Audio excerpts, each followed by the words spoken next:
In a key region near two international borders where over 8 million people live, the Ebola virus is spreading, and it might be uncontainable according to World Health officials. The outbreak is happening in North Kivu province in the eastern region of the Democratic Republic of Congo. And although health workers and aid organizations have learned how to quickly contain and treat the virus, there's a new obstacle this time. This is the first outbreak to happen in an active war zone. I think you have to look at the Ebola crisis as, in many ways, as a symptom of the decline of social services in Congo, which in turn are a symptom of recurrent pervasive conflict. Violence in the Democratic Republic of Congo, also known as the DRC, can clearly be traced back to colonial rule.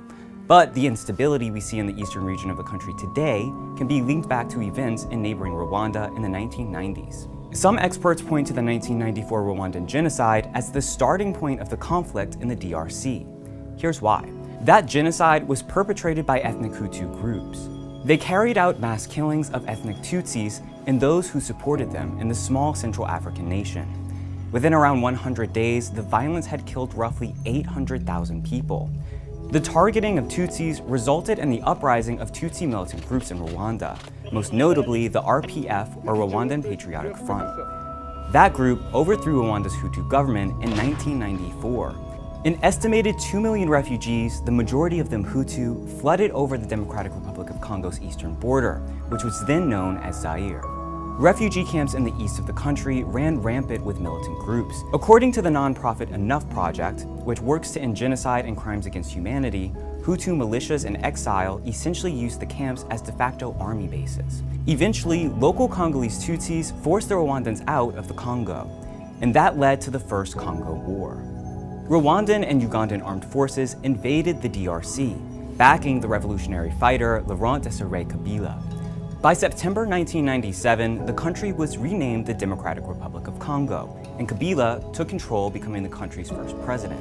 Despite this shift in power, the eastern part of the country continued to face violent instability. Just 1 year later, the Second Congo War broke out. This time, Kabila turned on his former allies, Rwanda and Uganda, and allowed the Hutu militants to operate in the east. Both countries launched an invasion into the DRC, sparking a regional war whose impacts can still be felt today. Although there is no official death toll, some estimate that at least 6 million people have been killed as a result of the conflict in the DRC since 1998. That would make it the deadliest war in the world since World War II, according to the International Rescue Committee. Conflict in eastern Congo is really a patchwork quilt. There are, at best guess, dozens of different groups in constantly shifting alliances, motivated by a range of grievances, aspirations, incentives, and that in itself is one of the biggest challenges in conceiving and implementing a peace process in eastern Congo. All of this has created what the World Health Organization calls a perfect storm for an Ebola crisis in the country.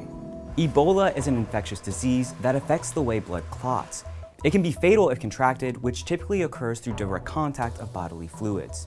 The virus gained significant international media attention after it swept through urban population centers in West Africa starting in 2014.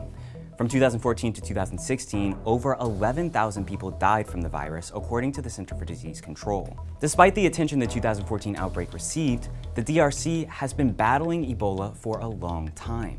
The first strain of the virus was originally discovered in 1976 in a river in the north of the country, called the Ebola River. Congo over the years has experienced many outbreaks of Ebola. The government, the National Ministry of Health, the World Health Organization, international NGOs have a pretty good response mechanism for controlling outbreaks of Ebola, which tend to happen in isolated, remote locations. In fact, there have been at least 10 Ebola outbreaks in the DRC since the virus was discovered, according to the CDC.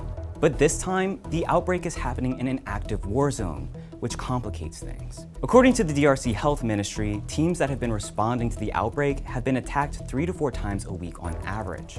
That has made it nearly impossible to follow normal protocol that's been used during other outbreaks. Measures that include vaccinating at-risk populations.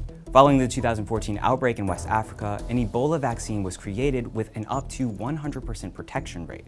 That vaccine has been instrumental in ending recent outbreaks, including ones in the DRC earlier in 2018.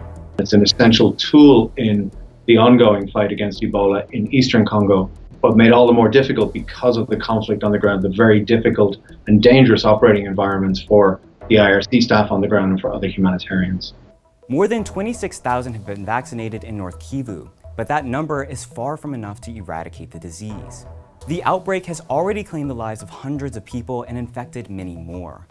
And it's likely to get much worse, especially for women and children.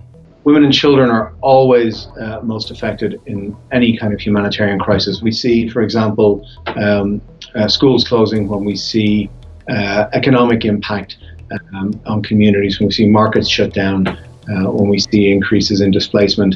Women and children are always those who bear the heaviest burden from those kinds of secondary impacts in a crisis like Ebola. In North Kivu shares a porous border with Uganda and Rwanda. According to government estimates, nearly 20,000 people cross the border between the DRC and Uganda every week, making the risk of cross-border transmission more likely. Although no cases have been reported in Uganda this year, according to the government, the country has begun vaccinating some health workers as a precaution, in case this outbreak seeps across the borders, creating a regional risk of transmission. Aid groups like the IRC are clear on what steps need to be taken to get this outbreak under control and save lives. But with a looming presidential election approaching this December, the country appears to be on a path of more, not less, political instability in the coming months. Something that won't help, at least in the short term, solve this Ebola outbreak in North Kivu. This current Ebola crisis in the DRC is unprecedented. How do you think governments and international organizations could respond differently? Make sure to let me know in the comments below and find me on Twitter. Thanks for watching Now This World, and please like and subscribe for more like this every week.